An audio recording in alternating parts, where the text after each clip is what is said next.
What are we doing?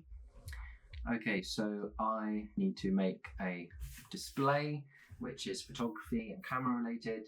So we are looking at tiling the plane with camera and photography related shapes. So cameras, lenses, etc. Why? Because I have a large collection of photographic items. I won't spoil it, I'll save it to the end, that I want to display on the wall, and I would like a nice wall display, but one that I can expand when I get more of these things. So I need something like a tile that I can just insert into the pattern and expand it whenever I get more. Tiles like mosaics? Yeah, so tiles exactly like mosaics. So something like this, okay, where whenever I get more of the item, I can just add an extra on, and then I have an extra tile in, as you say, it's like the mosaic. What sort of camera shapes are we using? Okay, so this is the tricky bit, finding a shape that maybe looks like a camera that can be repeated and that tiles the plane. Okay, so let me just explain what that means. So I've got a piece of brown paper here, and I'm going to, let's start with the square then. So this is one of the regular polygons, the regular shapes if you like, that will tile the plane. So I could keep going on like this. You'll just have to imagine that they're actually square. So I could keep going until I cover the whole sheet of paper, okay? And then that square will tile the whole plane. And that works for my display because then I can just keep adding on, but by themselves it's not very interesting. So what we want are other shapes that are perhaps more camera related that also tile the plane. There are two other regular polygons, so this is our square, and there are two other regular polygons. We've got the triangle that also tiles, okay, so we could tile the whole plane with triangles or hexagons. So those are the three polygons that tile the plane on their own. We might need to use other shapes, and I'll explain why in a second. Can we only use one shape? So yes, I think we might need to use more than one shape, because when we take an object, like let's take the square as the basis for whatever shape we want to turn into a camera.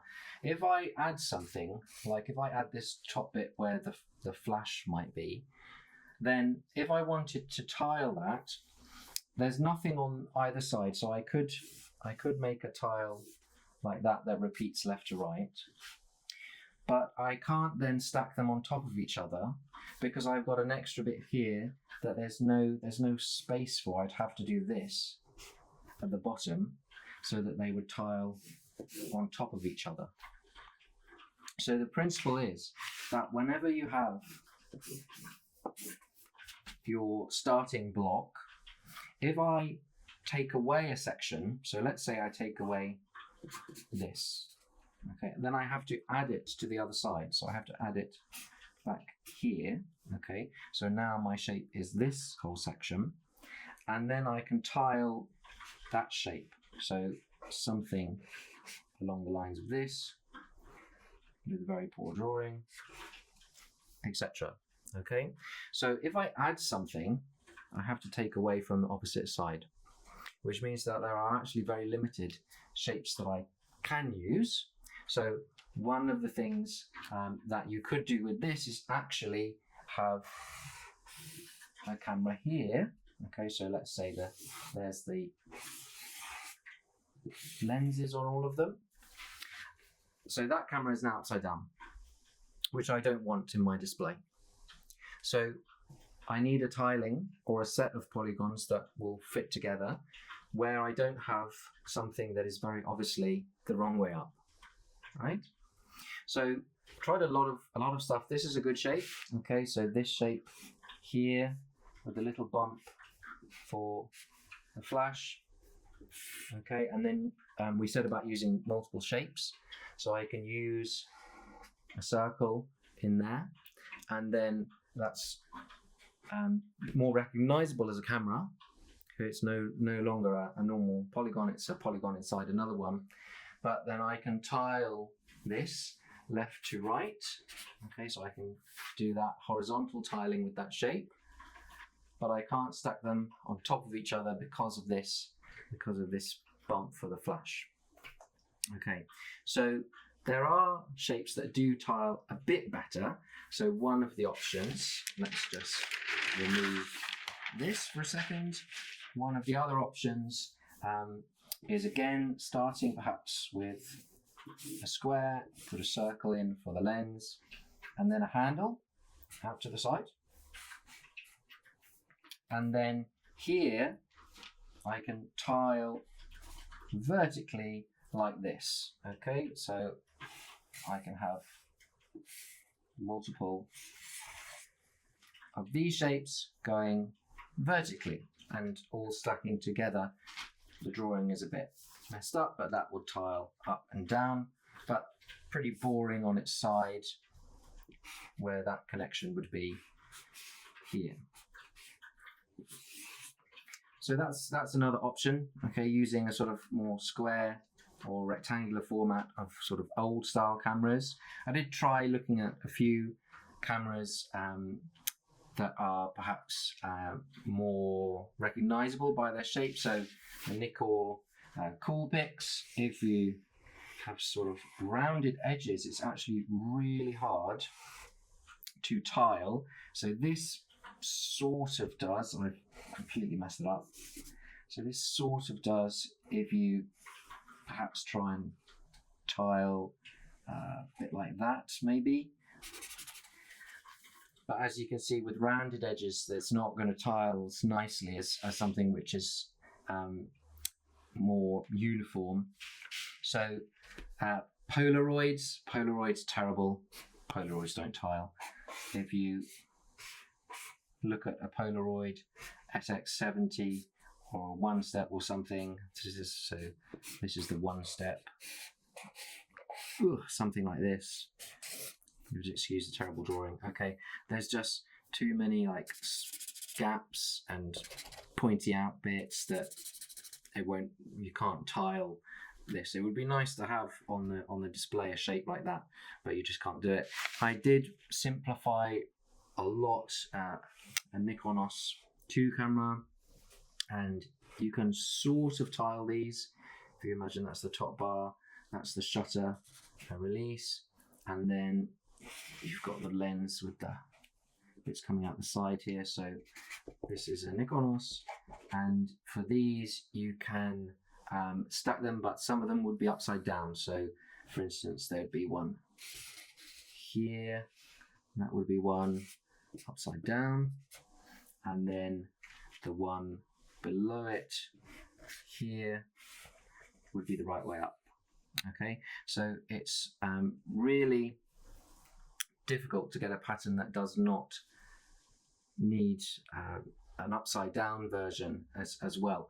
So some non-camera related things work quite nicely. Film, because obviously that's just a rectangle and you can put in the sprocket holes. Okay, and if I extend this side slightly, I can remove a bit here, so I can get rid of that, and then I can slot these together.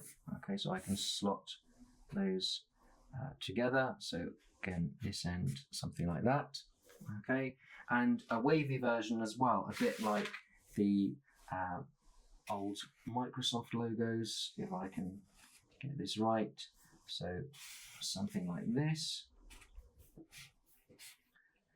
where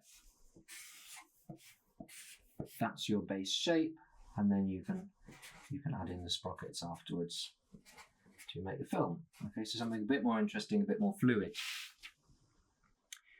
Boring things like SD cards also tile. We did try SD cards. So if you've got a rectangle and you just take off a bit of the corner, then that's the sort of the basic shape of an SD card, and you can tile these, but then again, so that's the next one sort of going diagonally. There would be one here upside down. Okay, so another shape where your SD card, I'm not sure I can write upside down, something like that. So that would be upside down. So what I've settled on is doing something actually quite basic. So what we take them is just a basic rectangle, and then I can sit them next to each other however I like. Okay, I can add other polygons inside, so I can add circles and other bits to make them look like other cameras. So this one a bit like a Kodak Brownie, and then I can take some circles. Actually, now circles don't tile the plane, but if I put one here, it makes sort of a nice bit on the edge, and I can have those as perhaps bright colors. Like sometimes you will see this diagram and it won't work in black and white, but you have RGB and then all of the secondary colors and white in the middle. Okay, so circles of color and then maybe bits of film around the outside.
Okay, so I have the basic blocks, which are these rectangular cameras. I've got two end pieces which are smaller cameras, and then I've got the little RGB sort of circles. Well, some of them are CMYK circles. I haven't done a black one actually, but I'm going to do some little bits for the very ends, which are going to be strips of films. So I'm going to do that now, and they will be attached to the end for some of the less interesting pins, to be honest. So the first thing is to attach the felt to this. Okay, so I've got my felt. The background is going to be this grey, and then going to have strips of film sort of alternating with the orange. So the first thing is to stick these pieces, which are going to be the strips of film, down onto this background piece of grey felt, and I'm just going to use spray mount adhesive to do that outside. Okay, so I've got these stuck on, so I just need to cut around the edges. I'll just separate these, and then we're going to fold the felt over to hide the edges. Okay, so just like in bookbinding, if you have an edge like that, you need to cut off a bit on the corner, and then if I've got a bit going in, just need to snip through so that it folds properly. So something like that. Okay, this has had spray glue put on, so I sprayed it on this piece of paper. Just going to remove that. Okay, so sprayed to get the edges with a little mask where I didn't want glue on, and then I can start folding in the corners, and I can trim any excess, like there might be a bit extra there, as I go. Okay, so just folding everything over, and if I need to cut a little bit off,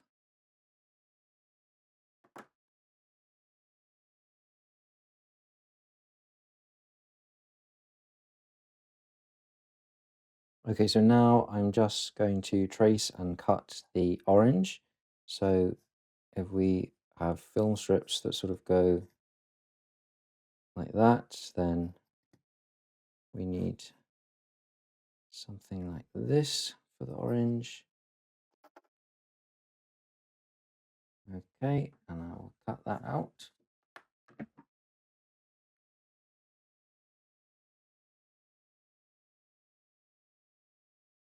Need a little bit of trimming. And then what I'm going to do is I'm going to punch holes with this leather punch tool in the orange parts. I don't think I'm going to do the grey background because I'm not sure how well it's going to punch through the orange. Some of the holes didn't punch very well, so I'm just going to go through them and cut out these final sprocket holes.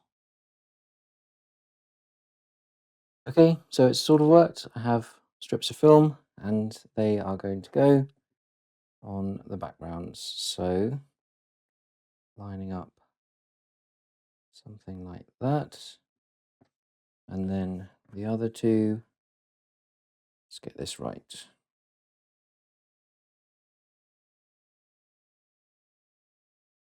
Okay, so we have the two end pieces then with the film and the sprockets on. They don't all line up with each other, but never mind. So pins that have got a more modern back to them, so this back, then they can just be punched straight through the felt and the board, and most of the time the clip will go back on through the actual board. If they are slightly older and is this sort of pin, okay, with the catch at the back, then you can put that through the felt, so you can catch some felt and just let it hang from there. If it's even older and it's got this more horseshoe back, then normally what I'll do is I will take an extra piece of felt of the same color. I'm just using black here to demonstrate, and take a a small cut through the middle and then place the pin in like that. Okay, so it's in like that via a small cut in the felt, and then however I want the shape to be the felt to be shaped, and then I will attach that onto the piece. And where I've done it up here, let me take this off. Okay, so where I've done it up here is that those three pins, they've got small slits behind them where they've so the backing is in through the felt, and there's two layers of felt here. There's one circle which was the normal design, and then there's another circle which is where they've attached through. Okay, so I have put pins on these side pieces. They've got their backs on, and you can see I've added a couple of pieces of foam board here to give that an extra bit of thickness, because I have to now attach this to the wall with command strips, and they have some thickness to them, but they're not enough if I've got the backs on the pins. So I need an extra bit of thickness, so we're going to go ahead and put these on the wall.